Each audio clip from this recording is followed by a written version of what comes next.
take two. Try to do this fast because, yeah, busy as always. Got a bit of a stack going. Hope everyone had a great Easter. So got a big stack of new and re-listens. So jumping in, this is a brand new reissue, Young Gins, named after Greg Ginn. So this, pick this up at Unwound Cherub Show. If you have the chance to catch them on that tour, do. Both are just insane bands even now. Monsters. Yeah, so heavily DC hardcore influenced, early 90s. It's half a Nation of Ulysses and half of Unwound, basically, and then they, split, created Unwound, yada yada. Is it as good as Unwound? Not really, but is it good? Yes. Yeah, pretty solid, 4.5. Pretty heavyweight issue there. I don't know. This is going to be distributed by Discord. I don't know if it's available yet. I picked it up like a week ago at the show, but it's not on Discogs yet, so I gotta add this. I got a bit of a stack of stuff I haven't gotten around to adding to Discogs. This is one of them. You can get this on CD, but it's still pretty hard to get on CD, so I was very excited they reissued this. So worth checking out if you're into like kind of that DC hardcore scene, and you're an Unwound fan. Young Gins. I always called them Young Gins, and I realized they're named after Greg Ginn. Okay. This is a brand new release. I think a couple people have shown it. Unfortunately, they played this weekend. I had to miss them because I was in the woods. The Mesthetics, I guess, and Brandon Lewis. I didn't really care for the Mesthetics. Again, Fugazi. It's like 2 or 3 of the members of Fugazi minus Ian. So you got Anthony Pirog, Joe Lally, and Brendan Candy, and then you have James Randon on sax. So it's most of Fugazi basically doing jazz. Really damn good album. At least a 4.5. I might bump that up to a 5, but one of my favorite albums so far this year for sure. Highly recommend this one on Impulse. I have no idea how limited this is going to be because it's on Impulse. Who knows? But yeah, make sure you pick up a copy. Mesthetics. I think this was just black vinyl. I can't tell without pulling this whole thing apart. But yeah, I think it was just black vinyl. But not that it matters. But highly recommend this one. Yeah, it's little math rocky by way of UK jazz kind of deal. I showed this one like a month or 2 ago. This one's actually, I'm really coming around to this one. Piliquet, I don't know. I'm sure it's French. Yeah, I think they're a French band actually. This was actually like a repress on Skin Graft. I forget what color is this. It's like a weird brown purple splatter kind of thing going on, I guess. But I don't think they're all the same color. Love Everywhere. Volley shot there. So kind of if you know Skin Graft, you know it's just weird stuff. Kind of experimental, no wavy at times. So if that sounds appealing to you, you know Skin Graft. This is a pretty solid release. I think they have like 1 or 2 other records, but they're all like French or Belgium or something. I don't know. They're hard to get. This one's a little easier to get a hold of just because it's on Skin Graft. So highly recommend that one. 4.5. If you like the weird stuff. Less weird. This was a solid release.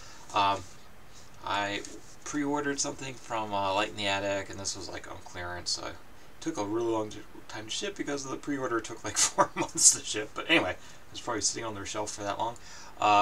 Lee Moses. So this is like a singles and rarities, B-sides, unreleased track collection.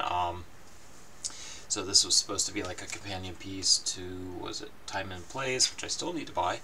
Yeah, if you're gonna get one, get Time and Place. But if you see this on clearance, buy it on clearance. It's worth having, man.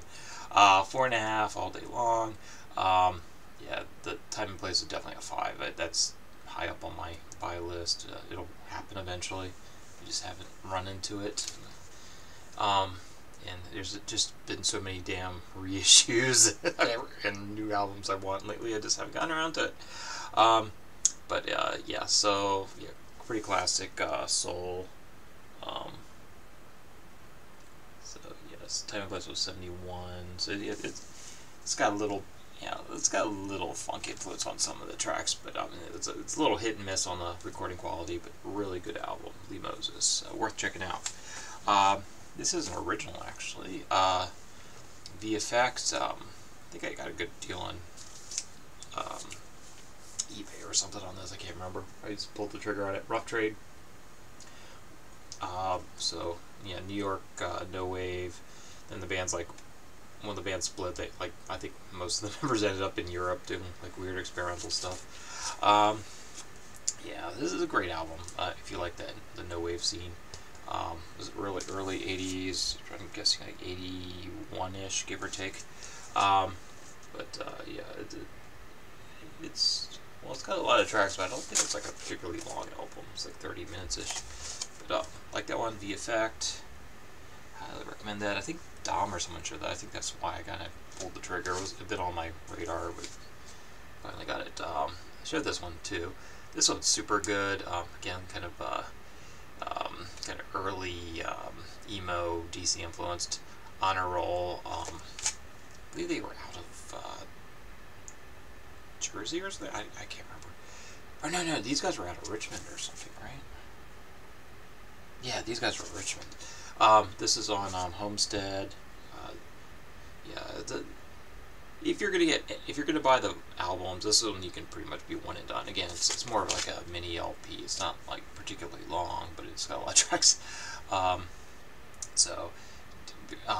If you like that kind of DC early emo sound, it's in that ballpark. Honor Roll, highly recommend that. That's a 5 all day long. Possibly my favorite album from last year, or is definitely top 2 or 3. Jamie Branch, Fly or Die 3, World War. Again, highly recommend. There's a few different pressings. I don't know if they're all metallic. I think this one has like a cool splatter or something. Again, I don't really care that much about that stuff, but some people do. It comes with like a little booklet. Yeah, of course she passed. This is the black version. Yeah, I think there is a color splatter version though. Yeah, she had unfortunately passed away like maybe a couple years ago. So I think this album was like in progress at the time. Then the band basically finished it up after she passed. Possibly, actually, I'd say this is, if you're going to get one Fly or Die, this is the best one, I'd say. So highly recommend it. Jamie Branch, Fly or Die 3. This metallic cover.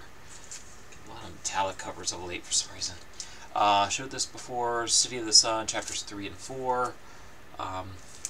So yeah, very solid in the math rock, instrumental, pretty chill, background music-y, pretty accessible. Is it essential? No, but is it a really good, math rocky album? Yes. Yeah, at least a 4, maybe a 4.5. Does it like really shine? Is it the best thing out there? No, but it's a really solid example. So City's, what do you call it? City of the Sun was more or less a blind buy. I just went by rep on that one. This is Native Nod. This Can't Exist. Again, early emo DC inspired. Yeah, I think when I showed this before, I think Sean said he couldn't get past the vocals. Yeah, these are like 14-year-old kids screaming at the top of their lungs. It's that early emo sound. Really good. I think I showed some of the spin-off albums later on.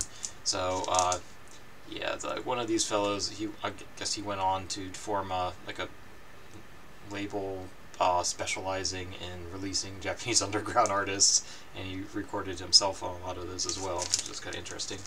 But yeah, highly recommend. Yeah, a lot of these numero emo re-releases, or this is the first time this particular one was put together, I believe. So it's a collection of some of their 7-inches and some live and unreleased stuff. So, but yeah, definitely has that DC influence, even though they're, again, I believe these guys were out of like Jersey area or something like that. But yeah, Need 'Em Not, highly recommend that one. 5 all day long. Yeah, I don't know. I was working at home. Classic. Steve Harley, Cockney Rebel. There's like one track. Was it that they had that Beatles cover from what was it?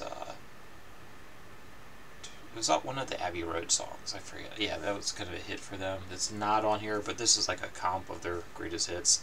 This is more or less a one or done. I just have to get that like 1 7-inch and I'm done. So it's yeah, kind of, yeah, glam rock more or less.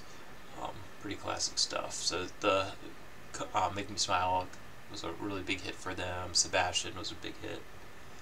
Tumbling Down. There's a lot of great stuff on there.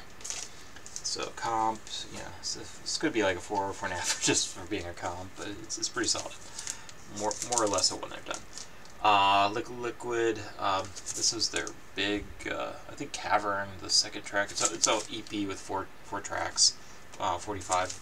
So early kind of no wave, like very nowadays it would probably be classified dance punk, but it's definitely, they were very much part of the new wave scene, or no wave scene, I should say, out of New York. I think Cavern was the big hit. It's the one that you always hear on comps and whatever. So yeah, I may or may not pick up some more Liquid, especially if they start getting re-released. The originals are starting to get really up there for whatever reason. And I had a bunch of thrift pickups that turned out to be quite good. This is Tommy James rather, and the Shondells. What's it called? Cellophane Symphony. Yeah, this is a really clean copy actually. Original. Like $4. Yeah, it's on the high end of the thrift, but it was a really good copy, so I didn't mind. But yeah, this is the one that has sweet cherry wine on it. I guess it was the big one on here.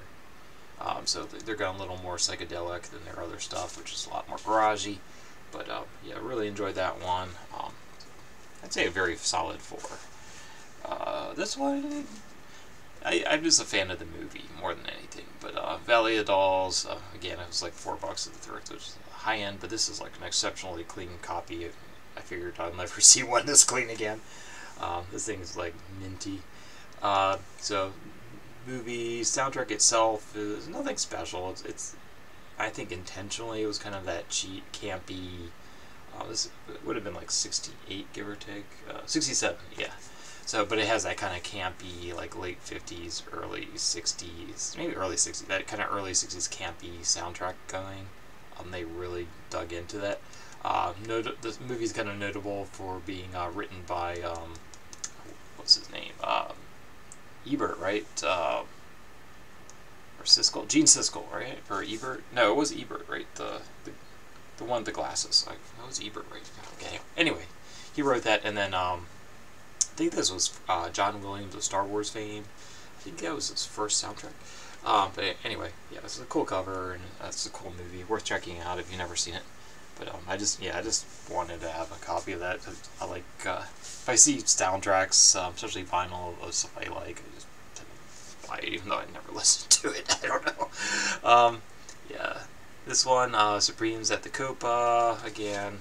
Yeah, I found this at Antique Mall again, clean copy. So I just kind of like it was kind of on my radar, so I just got it. Yeah, it's the production value is pretty good for the year, I guess.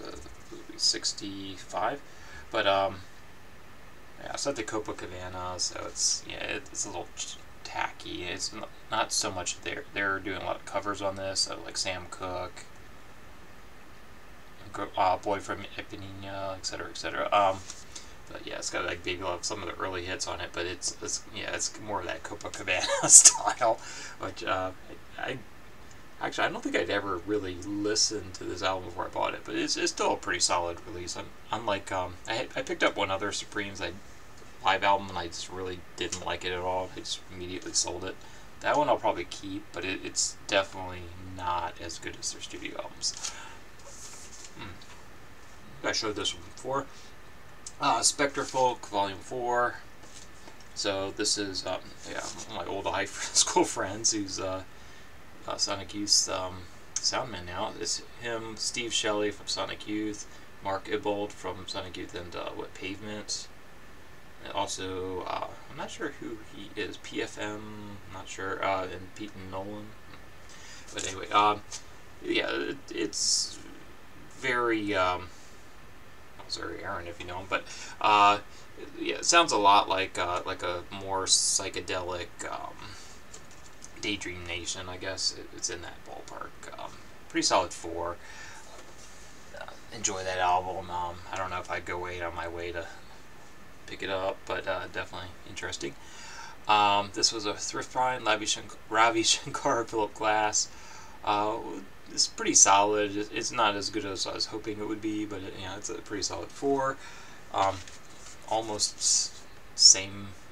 I had these in the disc loader back to back, and honestly, yeah, they're more or less the same.